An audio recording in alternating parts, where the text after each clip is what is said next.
Hello, everyone. Thank you for listening and watching. My name is Nefertiti, and you can find my information in the description box below if you'd like to book a session with me. I am a wellness coach, and I do my sessions virtually. So this is an energy update for the week beginning November 26, 2019. And there has been a lot more talk lately about twin flames and the twin flame energy that is being stirred up right now, especially with these energies coming in with the galactic activation portal dates that begin on November 27th. And if you watch Aluna Ash, which I'm sure you do, she confirms this. So December 2nd in particular is a day that sticks out in my mind that there's going to be something significant happening in the collective, maybe in my own life. If it does, I'll share that with you if it's not too crazy. But I just feel like we are entering another highly energetic time, but this seems like really positive energy. This is kind of bringing in the information into our material world that shows us, that proves to us that yes, we are in fact on the right track. We're manifesting what it is that we want and need to fulfill our mission, our purpose. We're going to start to see more joy and joyful activities in our lives again. If this has been something that has kind of been evasive in your life, just enjoying life, right? For some of us, we've had to do a lot of purging, a lot of healing work on ourselves. A lot of us are highly empathic, so we're feeling the healing work that other people are doing, as well as the work that we're doing on ourselves. So there's been a lot to deal with, and it's hard to be almost consistently relaxed when you're going through so much change and tumult and just a lot of upheaval and things shifting. Even if they're not necessarily negative, it just creates a lot of instability in your life. And so I feel like the energies that are coming in are going to bring in positive shifts. We're going to start to finally see things fall into place.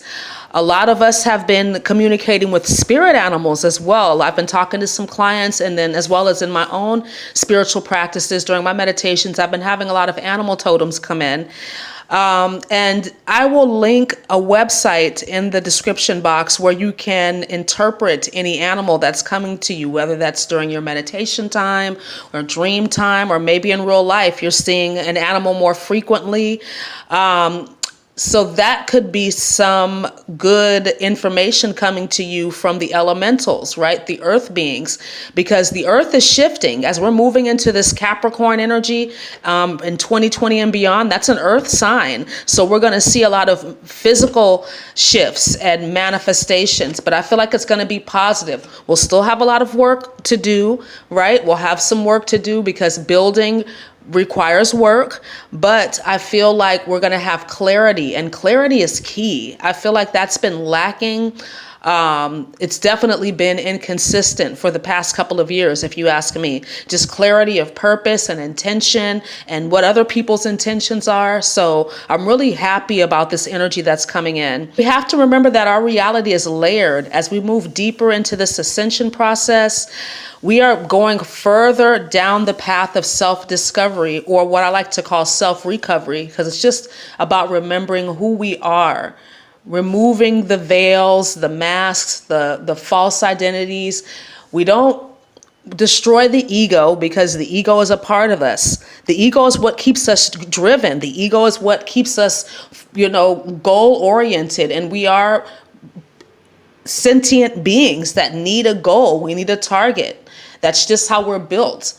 Even if that goal or target is inner peace or more self-love, that's still a goal that you are working towards. Even though that's a journey in and of itself, it's still a daily system, a daily goal that you have to work for every single day. And what I say by system is that you have to be systematic in your approach, right? You have your self-love practices, your personal development practices that you do that work for you, that resonate with you, and you're consistent with them. Right? Maybe the amount of time that you spend on these activities varies, but you do these things every single day, even if it's 5 minutes. Meditation, journaling, walking, Just getting quiet, maybe eating a nutritious meal. Hopefully that takes you longer than 5 minutes. But just doing those things every single day that keep you anchored, keep you grounded. So let's continue our healing work, continue our shadow work. Like I said, the month of December is going to bring in a massive amount of energy as a whole, but I feel like there's going to be a concentrated amount of it coming forth from the 27th through maybe like December 4th or 5th. So yeah, I think it's good though. So let's talk about the astrology. On the 27th, Venus now transiting Capricorn, where it's more practical, more grounded. It's about making our dreams a reality, seeing physical manifestation, right?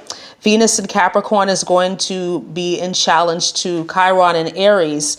And Neptune is going to be going direct in Pisces on the 27th as well. So this is a very idealistic, compassionate, dreamy type of energy in transit. So especially with Neptune going direct, if you have been feeling uninspired, or I heard another light worker YouTuber use the term spiritually depressed, this could have been why. I mean, Neptune's kind of in the background most of the time, right? It's one of those planets that's an outer planet. It takes a long time to transit, but we could have felt this like background sense of maybe some melancholy. But check in your chart and see how Neptune is affected. You may or may not feel it as strongly as some other people. On the 28th, we have Thanksgiving Day here in the US if you celebrate Thanksgiving. But we have Mercury, which is now direct in Scorpio, trining that Neptune that's in Pisces going direct. So another inspiring day, vivid imaginations, dreamy, intuitive, visionary type of energy. And this is also a good day for socializing, because Venus is going to be in harmony with Uranus. So making new friends, setting up events, maybe going on a blind date. Some people like to think of this as the love at first sight energy, if you believe in that. But I also feel like this is just an indication of a deeper connection with the people that you hold dear to you. So that's good. On the 30th, Mercury in Scorpio is going to sextile Saturn in Capricorn. So again, this is more energy of grounding your dreams into reality. Mercury now direct, so we have more clarity. We have the ability to really be more logical about anything that we want to create and build, especially with the sextile to Saturn in Capricorn. This is very grounding, very practical energy. On December 2nd, Jupiter is going to move into Capricorn, and I'm going to expand on this in the next video as well. But Jupiter and Capricorn is going to be joining Saturn and Pluto. So again, this is that energy of great shift and transformation, of expansion, of really shaking up our resources, how we use our resources individually and collectively to create the life that we want. Capricorn is the goat that climbs. So this is very pragmatic energy. This is energy that has a step-by-step feel to it. It's not about, it's not like Neptune where you're visualizing and you're seeing yourself, in the life that you already want. This is the energy that's like, okay, we're going to give you the tools. We're going to give you the materials. Now it's time for you to put in the work. You've got the blueprint. You've cleared your foundation to the best of your ability. Now it's time to build. And I feel like this energy is going to really bring in a lot of help with that if we're open to it, because this could also be an energy that is kind of like, whoa, I'm not ready for this. So we'll just have to see, right? But I would encourage you to check where Jupiter and Pluto and Saturn are in your chart in Capricorn, because that'll give you more insight as to which areas of your life you're going to be creating more structure. All right. Let's move on to the oracle cards, and two came out this time. And again, I'm using the Angels and Ancestors Oracle card deck by Kyle Gray. I really love this deck. So the first card that came out was the Wise One, and this is about growth within your current situation. So whenever I pull this card, always speaks to someone having gone through a whole lot of trials and tribulations, a lot of shifts and changes in their life. And because of these situations, they have gotten very wise and they've gotten a lot of lessons. And this is a card of encouragement, continuing your growth and development. It's also about being committed and reliable and really disciplined with your personal development work. This is an encouragement to keep doing what you're doing every single day, even though it feels like sometimes you're not really doing what you need to do, your growth is stalled. You need to trust the process of life and just continue to do what you need to do. That's how you build. It's brick by brick, day by day. You're doing these things every single day, and then eventually you will have created the life that you want. Right? That's the process, and we've got to trust and enjoy the process. So continue your growth and development work, and you have done a lot already. So we're all very strong. We've gotten a lot stronger at this point. The second card that came up was the Mirror Guardian. And whenever I pull this card, it makes me think of actual mirror work, really looking at yourself in the mirror, looking at yourself in the eye and saying that I love you, I forgive you, I set you free, because we all make mistakes. We've all done things we're not proud of. So this is an indication that we need to take time to reflect on our strengths. You know, the things that make us feel good about ourselves. When we think about the negative things about ourselves, it puts us in a lower vibrational state. And that never works for manifestation, right? So take time to really reflect on your strengths. What are you proud of? What are the things that you do every single day to better yourself, to help someone else perhaps? So practicing more self-love and compassion and forgiveness is the key. And even, you know, linking back to the twin flame energy that I was talking about earlier in this video, when it comes to wanting to connect to your twin flame, there's only one answer, and that is self-love, because your twin flame is you, right? If the person that's in your life or that you think is your twin flame is in fact so, as you love yourself, you will draw this person closer to you. If this person is not your twin flame energy, if they are perhaps a false flame, or maybe a narcissistic type of personality, because they tend to be attracted to empaths, but you'll know if this person is not truly a match for you, right? But if that is the case and you're practicing self-love, this person will eventually be repelled.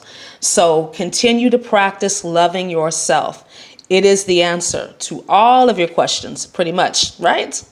So let's move on to the angel number. And the number that came up was 838. And this goes right along with the oracle cards, and that it's saying stay on your current path, and you're being sent a boost of energy at this time to keep up your momentum and to use your strengths in ways that will enhance your life and the life of others. And that you're very, very connected to your spirit team, your angels, your guides, and that you always have loving support on your path, and to use your creativity in constructive ways, stepping into your power and trusting that you'll find success. Crystal that came up this time was the Herkimer diamond, and Herkimer diamonds are actually a variety of quartz, but they are very high vibrational stones. They're attunement stones, and they also record memories, right? Just like quartz does.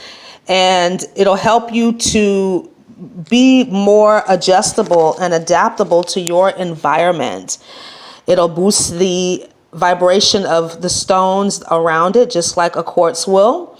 But the Herkimer diamond is also great for connecting to your higher self. It's a very strong stone within the crown chakra. And I really love working with Herkimer diamonds on and off. Now, it's funny because this particular stone, if you have used it and it's no longer serving you at that point in time, you'll actually lose it. You may actually lose it, and then you'll find it later on. It's weird. I've had very small pieces of Herkimer diamond that I was working with, and then I would lose it. And I kid you not, I'd be sweeping the floor or vacuuming, and I'd look in the corner, and there it is. And it's like not even the size of a pea, right? It's a very small stone sometimes. You can find larger pieces, but the ones that I had that would get lost and I would find them were very small. It'll help with circulation in the body and really just connecting you to higher vibrational frequencies. It'll help to lift your vibration, to clear energy blocks in your body. It's what I like to call a hope stone. When you're carrying it, it makes you feel like, yes, I can do this. No matter what's going on around me, I can get through this. I will get through this. It's also great for lucid dreaming. You can use Herkimer diamond at night under your pillow, and you may have a lucid dream. So I hope this video was helpful for you. Thank you so much for listening and watching. Please like, comment, subscribe, and share. And you can support my work if you like with the Venmo or PayPal links listed below. Have a wonderful day. I'll speak to you again soon. Namaste.